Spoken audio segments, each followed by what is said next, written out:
So yeah, people, I wanted to share this video with you today. I actually spoke to this company yesterday, Rocketplane Global. And what I wanted to show you, I think it's pretty self-explanatory. They have a rocket plane that can launch horizontal from the ground, fly up to 40,000 feet, where you probably won't even be able to see it, because as you can see right here, they say load oxygen and fuel in flight at 40,000 feet away from high population areas, which means they're going to do this fucking thing when you're not looking.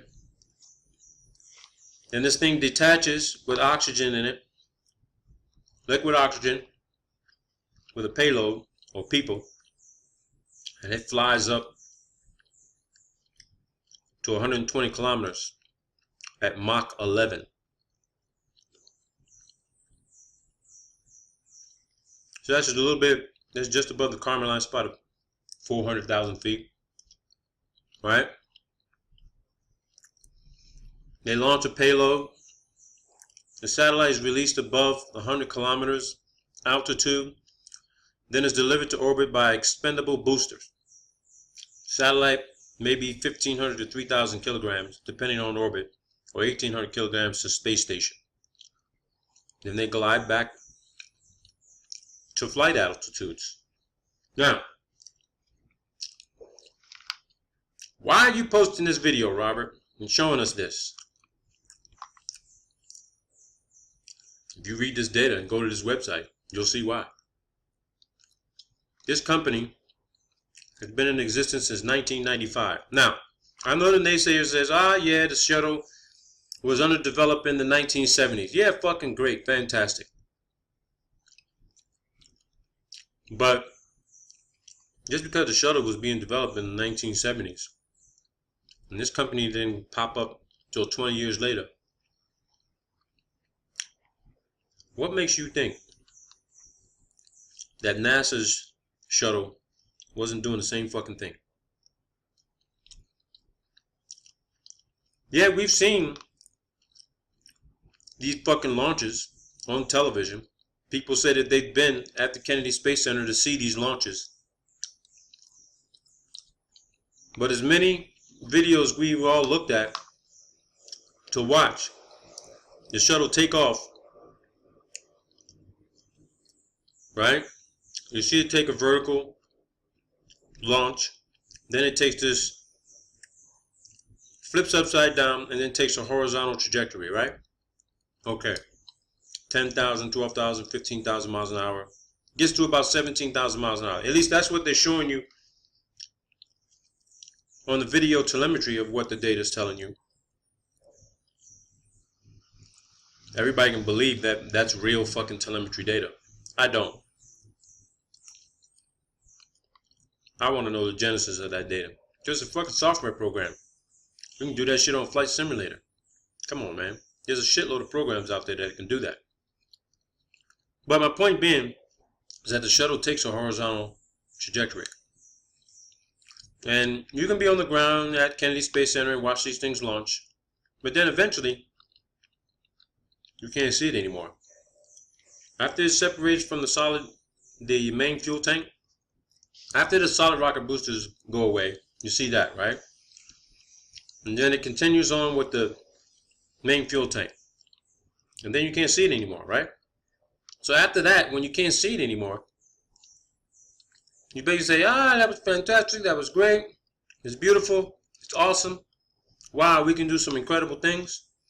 And then you stop looking up in the sky, you walk away and brag to your friends you were at the launch and you shot video of it and check it out.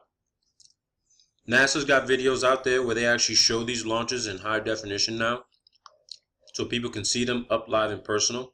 And they're doing that shit to show you. They're literally doing that in high definition to show you these close-up views, to show you how real the launch is. Okay? And let's just say, for argument's sake, I'm a NASA fan, and I see this. So, I'll agree, those launches are real.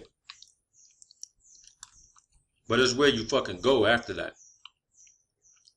Because the excuses I was given on why there's no camera outside of the fucking shuttle. You can put a little fucking pinhole camera, man.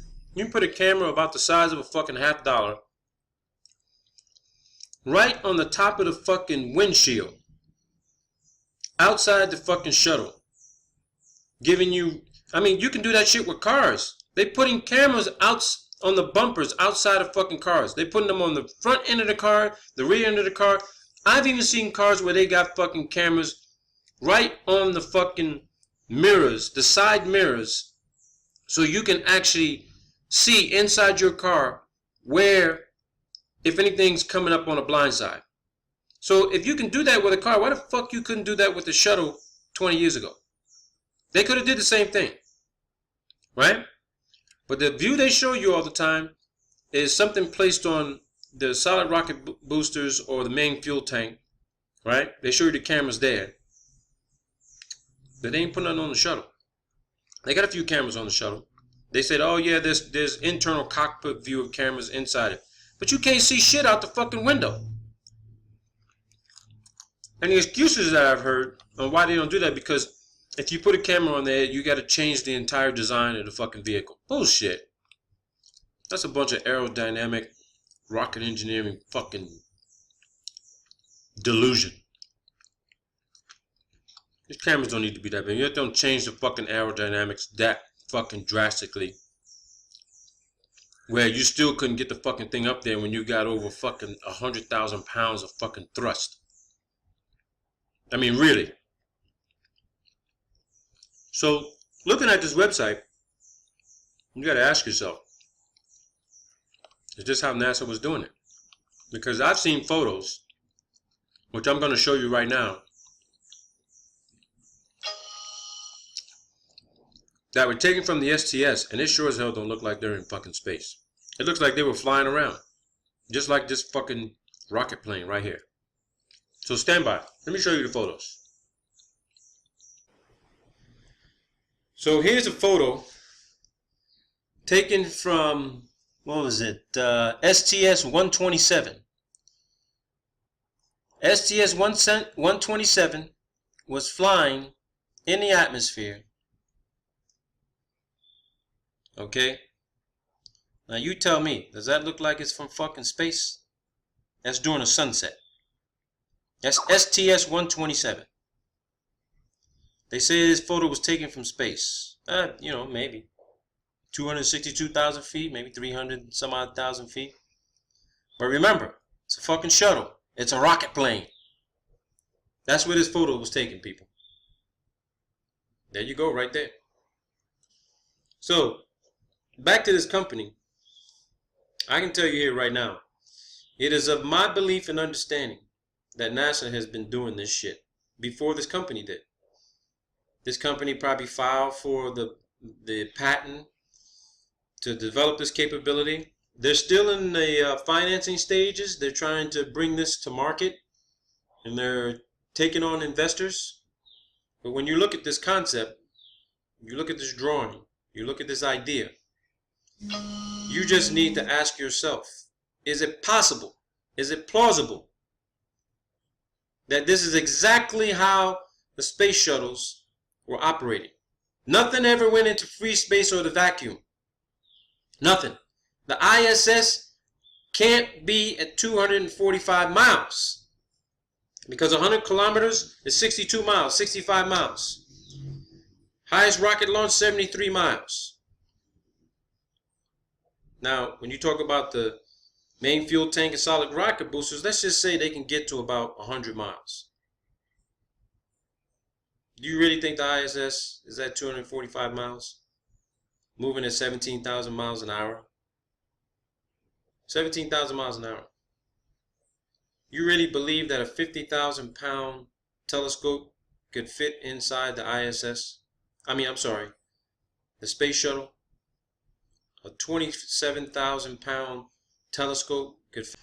So, looking at this company, you got to just come to whatever conclusion you're going to come to. I've got this idea that anything that comes out into the commercial public sector with these private companies has been in existence for anywhere between 20, 30, 40, 50 years. And I said this in one of my first videos regarding like Ale, that Japanese company that can create artificial stars, distant suns and moons. Right? They can create a light show for you. Shooting stars, all that shit. That's one of my first videos if you guys go back. So for me, just because this private company says that this is what they're planning to do and they're still raising money for it, this is technology that has been in existence as long as the shuttle program became a concept. I go on record for saying this is exactly how the shuttle has been operating.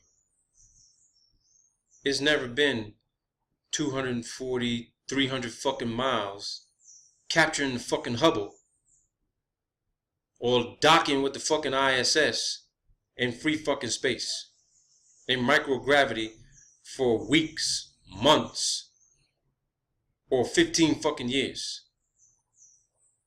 What goes up must come down. This shit cannot stay up there that long. It just can't. It gets to that altitude, does its business, launches it, and go. You go. So what makes you think, when they say that this thing would dock with the ISS, what makes you think it'd be able to get anybody up to the ISS, which is fucking another 200 kilometers? 200 to 300 kilometers above the surface of the Earth. You just can't. You just can't. Here it is right here, people. You see it for yourself. You know my motto. It's not what you know. It's what you can prove. And there goes the fucking proof right there. This is the company. Rocketplane. Rocketplane. They haven't even gotten off the ground yet. How about them apples? Peace out, people. This was going to be a short one, like I said. But, you know, open your eyes. Open your mind. Jaron says that one. Me? You got to keep doing the research. Make up your own mind. Stick with the status quo and the narrative they're pushing you. Or hit yourself over the fucking head with a hammer and wake the fuck up. Take care, people.